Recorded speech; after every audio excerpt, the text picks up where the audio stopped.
प्यारे बच्चों, आज हम कक्षा 8 की प्रश्नावली 4.2 के सवाल हल करेंगे। पहला सवाल है, ये चैप्टर है प्रायिकता का। पहला सवाल है, इन प्रयोगों में आप जो परिणाम देख सकते हैं उन्हें लिखिए। इन प्रयोगों में आप जो परिणाम देख सकते हैं, यानी कि जो हम ये प्रयोग करेंगे इसमें क्या क्या परिणाम संभव हो सकते हैं। पहला, पहिए को घुमाना। ये देखो पहिया बना हुआ है, ये इसका सूचक लगा हुआ है।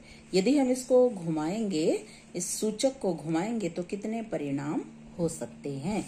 दो सिक्कों को एक साथ उछालना। यदि हम दो सिक्कों को एक साथ उछालेंगे तो कुल कितने परिणाम संभव हो सकते हैं। तो देखिए, जैसे ही हम इस पहिए को घुमाएंगे तो ये जो इसका पॉइंटर है, जो ये इसका सूचक है, ये किसी भी पॉइंट पे आकर रुक सकता है। जैसे ही हम इसको घुमाएंगे, ए पर, बी पर, सी पर, डी पर, ए पर, ये कहीं भी रुक सकता है। तो जो इसके संभावित परिणाम हैं वो कोई भी हो सकता है इनमें से। तो हम क्या कहेंगे इसमें कि पहिए का सूचक, पहिए का सूचक किसी भी भाग में रुक सकता है, रुक सकता है। अतः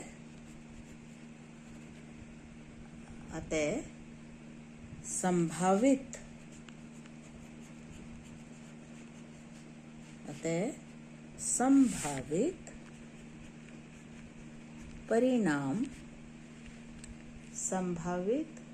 परिणाम बराबर ए बी सी डी।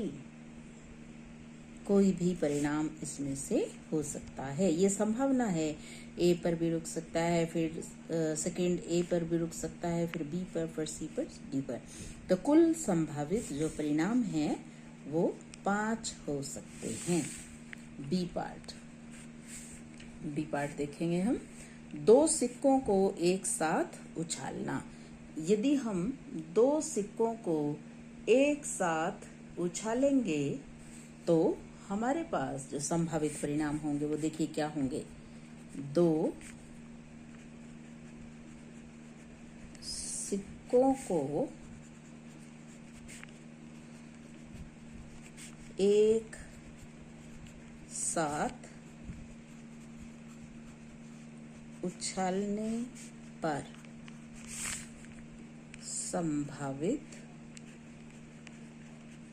संभावित परिणाम बराबर, देखिए हम दो सिक्कों को उछालेंगे, दोनों हेड भी आ सकते हैं, दोनों टेल भी आ सकते हैं। पहले पे हेड आ गया, दूसरे पे टेल आ गया, पहले पे टेल आ गया, दूसरे पे हेड आ गया। इसके अतिरिक्त और कोई भी संभावना संभव नहीं है। अतः कुल परिणाम 4 संभव हैं। हेड का मतलब है चित्त, टी फॉर टेल, टेल का मतलब है पट। तो कितने परिणाम संभव हैं? 4। Head head, tail tail, head tail, tail head. अगर हम देखिए, हमारा क्वेश्चन यही था कि इन प्रयोगों से कितने परिणाम हो सकते हैं। तो जब हम इस पहिए को घुमाएंगे तो हमारे पास 5 परिणाम हो सकते हैं, और जब हम दो सिक्कों को एक साथ उछालेंगे तो इसके 4 परिणाम संभव हो सकते हैं। तो नेक्स्ट है मेरा क्वेश्चन, जब एक पासे को फेंका जाता है तब निम्नलिखित प्रत्येक घटना से प्राप्त होने वाले परिणामों को लिखिए। एक अभाज्य संख्या, एक अभाज्य संख्या नहीं, 5 से बड़ी एक संख्या, 5 से बड़ी संख्या नहीं। तो देखिए क्या करेंगे हम इसमें, पासा आप सभी जानते हैं, लूडो खेलने का गिट्टा, डाइस। उस पर जो नंबर होते हैं, जो उस पे पॉइंट लगे होते हैं, बिंदियां लगी होती हैं, वो 1 से लेकर और 6 तक होते हैं। यानी कि हम जब उस पासे को स्क्रॉल करके जब हम उस पैसे को फेंकते हैं तो कोई भी उनमें से एक नंबर हमें प्राप्त हो सकता है। तो इसमें हम लिखेंगे जो पासा है हमारा वो 6 नंबर तक है। अब उसमें से हमें छांटनी है कौन कौन सी अभाज्य संख्या। तो हम देखिए लिखेंगे कुल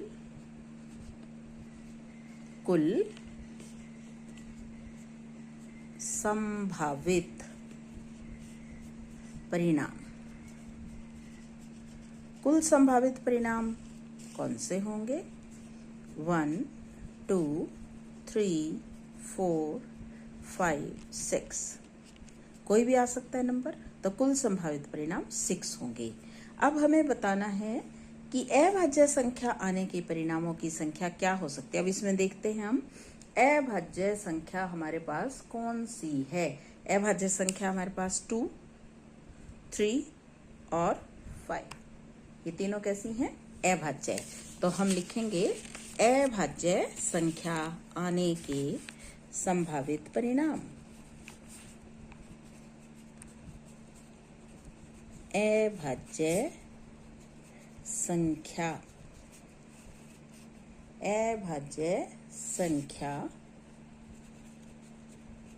आने के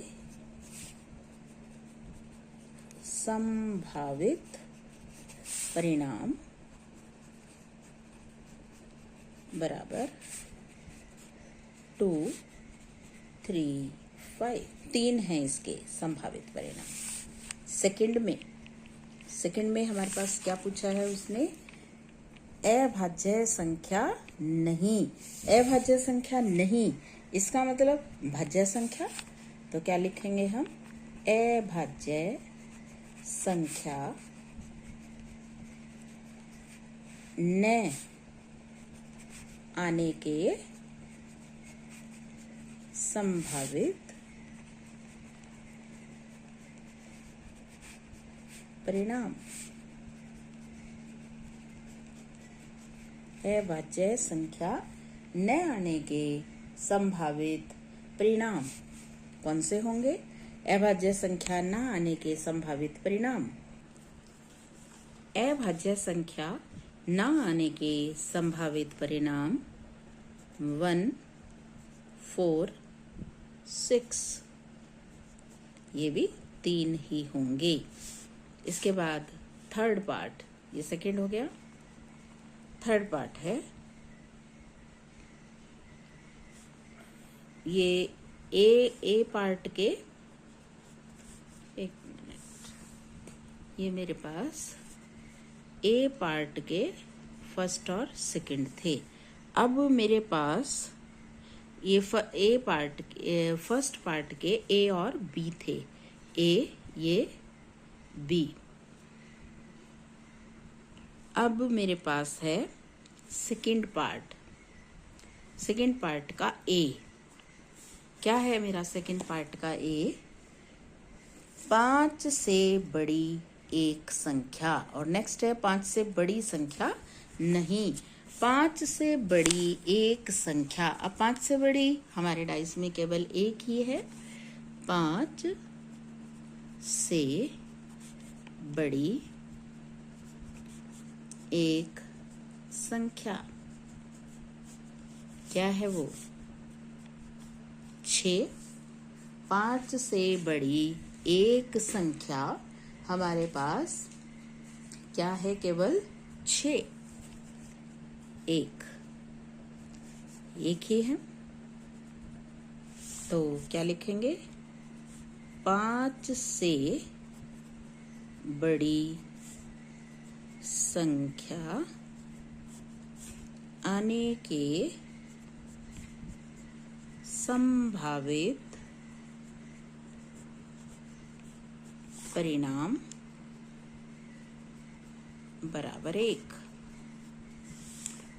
इसका बी पार्ट, 5 से बड़ी नहीं, 5 से बड़ी नहीं संख्या आने के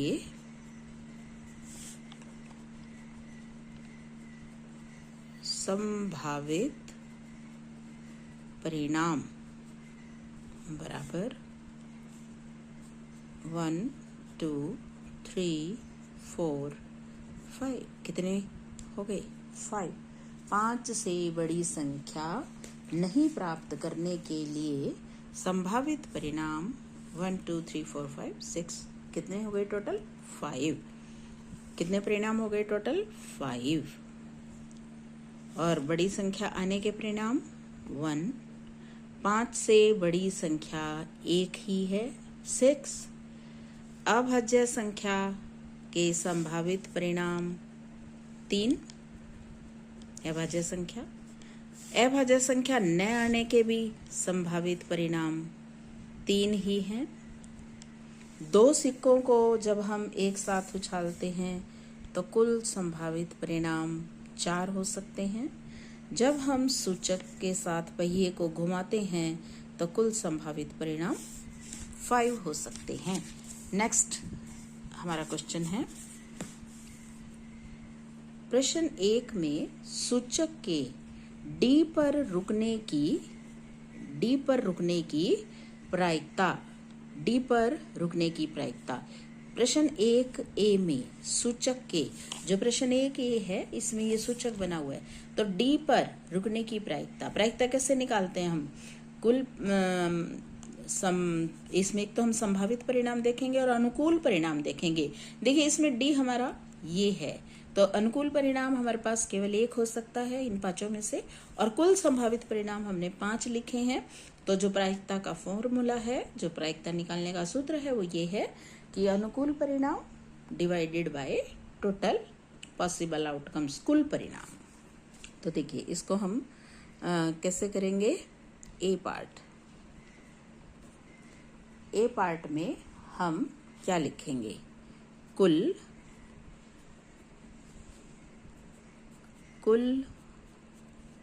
संभावित परिणाम कौन कौन से हो सकते हैं? A, B, C, D। कितने हो गए? 5। कुल संभावित परिणाम 5। अनुकूल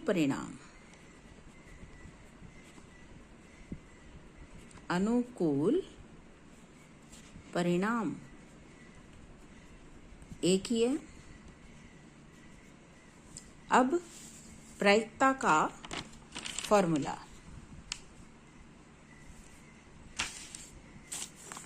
क्या फॉर्मूला है? प्रायिकता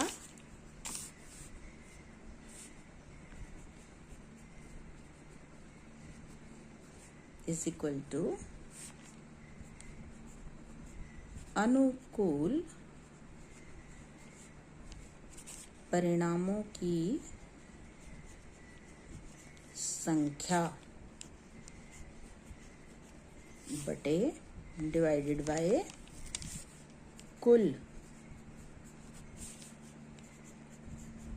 परिणामों की संख्या।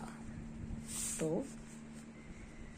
प्रायिकता, प्रोबेबिलिटी लिखेंगे डी आने की प्रायिकता 1/5, 1/5। यही हमारा पूछा था उसने कि कितना हो सकता है। इसके बाद बी पार्ट में था हमारे पास अच्छी प्रकार से फेंटी गई 52 ताशों की एक गड्डी में से एक इक्का प्राप्त करने की प्रायिकता बताओ। और देखो टोटल का ताश की गड्डी में हमें पता है 52 पत्ते होते हैं और इक्के कितने होते हैं? 4 होते हैं। तो मैं क्या लिखूंगी? P इक्का, प्रोबेबिलिटी इक्का, कितने इक्के हैं? 4। और टोटल कितने पत्ते हैं? 52। काट देते हैं इसको। 1 4 1 जा 4, 4 3 जा 12। थर्ड में क्या कहता है कि एप्पल दिए हुए हैं इसमें, एक लाल सेब प्राप्त करने की प्रायिकता। तो ये कुछ एप्पल ग्रीन है, कुछ एप्पल रेड है। तो रेड कितने हैं? 1 2 3 4। रेड एप्पल हमारे पास कितने हैं? 4 हैं। तो टोटल एप्पल कितने हैं? 1 2 3 4 5 6 7। तो अभी मैंने आपको बताया प्रोबेबिलिटी हम कैसे निकालते हैं। फेवरेबल यानी कि अनुकूल परिणाम डिवाइडेड बाय कुल परिणाम। तो अब इसमें हमें निकालना है प्रोबेबिलिटी रेड, लाल सेब। अब लाल सेब 4 है और टोटल सेब 7। तो प्रोबेबिलिटी कितनी हो गई? 4/7। नेक्स्ट देखो, 10 पृथक पर्चियों पर 1 से 10 तक की संख्याएं लिखी हुई हैं। एक पर्ची पर एक संख्या, उन्हें एक बक्स में रखकर अच्छी प्रकार से मिला दिया गया है। बक्स के अंदर से बिना देखे एक पर्ची निकाली जाती है। तो निम्नलिखित की प्रायिकता क्या है? संख्या 6 प्राप्त करना, 6 से छोटी एक संख्या प्राप्त करना, 6 से बड़ी एक संख्या प्राप्त करना, एक अंक से एक अंक की एक संख्या प्राप्त करना। अब देखिए, इसमें हमारे पास जो कुल परिणाम हैं, कुल परिणाम 1 से 10 तक की गिनती की पर्चियां हैं। तो 1 2 3 4 5 6 7 8 9 10। कुल संभावित परिणाम 10 है। अब देखिए, पहले क्या है? संख्या 6 प्राप्त करना। तो 6 तो एक ही पर्ची है 6 नंबर की, तो हमारे अनुकूल परिणाम हो जाएंगे 1। तो प्रायिकता क्या हो जाएगी? 1/10, 1/10। 6 से छोटी एक संख्या प्राप्त करना। 6 से छोटी कौन कौन सी हैं? 5 4 3 2 1, 5 संख्याएं। तो प्रायिकता हो जाएगी 5/10, 5/10। एक अंक की एक संख्या, आगे 6 से बड़ी एक संख्या। 6 से बड़ी कौन कौन सी हैं? 7 8 9 10, 4 आ गई, 4/10 हो जाएगा। एक अंक की एक संख्या प्राप्त करना। अब एक अंक वाली कौन सी संख्याएं हैं? 1 2 3 4 5 6 7 8 9। ये तो 2 अंकों की होगी 10। तो 9/10। तो अब हम इसको प्रायिकता लिखते हैं। सबसे पहला पार्ट, पहले पार्ट में प्रायिकता क्या प्राप्त करना है आपको? संख्या 6। तो क्या बन जाएगी? 1/10। दूसरे पार्ट में क्या प्राप्त करना है आपको? 6 से छोटी, तो P 6 से छोटी संख्या, 5/10, 1/2। थर्ड P 6 से बड़ी संख्या कितनी है? 7 8 9 10, 4/10, 2/5। फोर्थ P एक अंक की संख्या, 9 तक एक अंक है, 9/10। नेक्स्ट, यदि आपके पास 3 हरे त्रिज्याखंड, एक नीला त्रिज्याखंड और एक लाल त्रिज्याखंड वाला एक घूमने वाला पहिया है, तो एक हरा त्रिज्याखंड प्राप्त करने की प्रायिकता क्या है? ऐसा त्रिज्याखंड प्राप्त करने की प्रायिकता क्या है जो नीला ना हो? अब देखिए, 1 2 3 4 5। तो कुल संभावित परिणाम,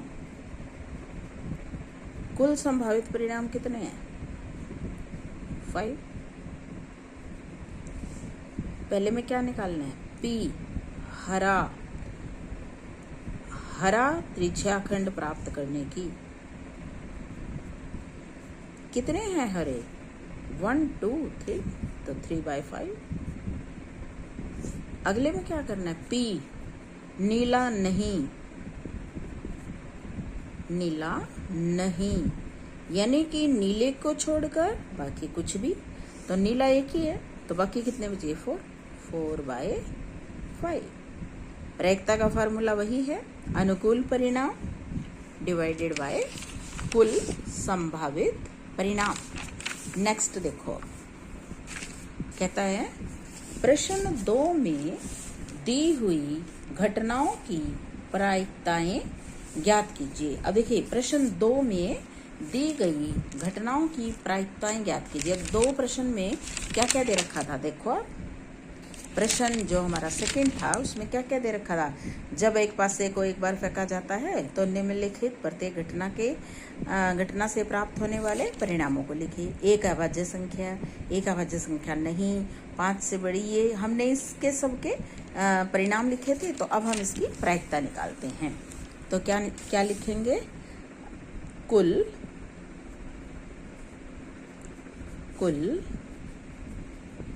संभावित परिणाम।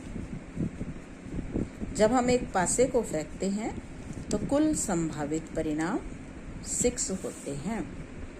फर्स्ट पार्ट में उसने हमसे क्या पूछा है? फर्स्ट पार्ट में कुल संभावित परिणाम 6। अब जो पहला पार्ट था उसमें हमारा सवाल था अभाज्य संख्या प्राप्त करने की प्रायिकता। अब देखिए अभाज्य संख्या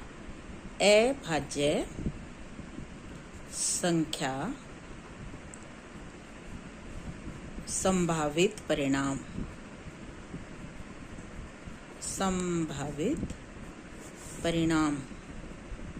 कौन कौन से थे हमारे पास?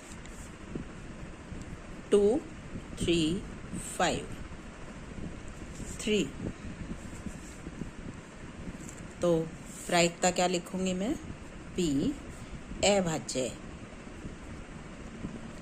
संख्या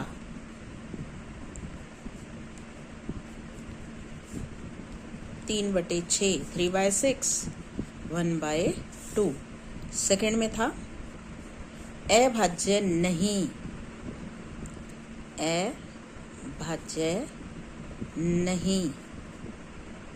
कौन कौन सी?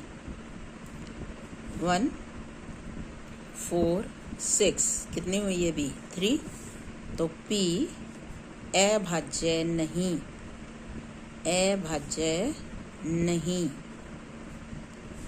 3/6, 1/2।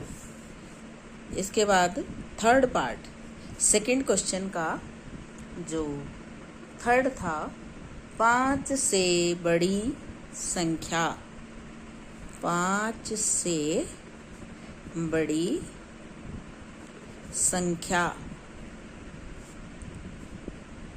1, 6 ही रहेगी। तो P 5 से बड़ी 1/6। फोर्थ पार्ट, 5 से बड़ी नहीं, 5 से बड़ी नहीं। इसका मतलब 1, 2, 3, 4, 5, कितनी हो गई? 5। तो प्रोबेबिलिटी 5 से बड़ी नहीं कितनी? 5/6। तो देखिए फर्स्ट पार्ट में था अभाज्य संख्या जो कि 3 है, तो 3/6 हो गया। सेकंड में था अभाज्य नहीं, वो भी 3 है, 3/6, 1/2 हो गया। 5 से बड़ी केवल एक ही है, 6, 1, तो प्रोबेबिलिटी 1/6। 5 से बड़ी नहीं कितनी है? 5, तो प्रोबेबिलिटी हो गई 5/6। तो बेटा ये थे 4.2 के सम। कल हम दूसरी एक्सरसाइज लेके आएंगे, तब तक के लिए take care, have a nice day.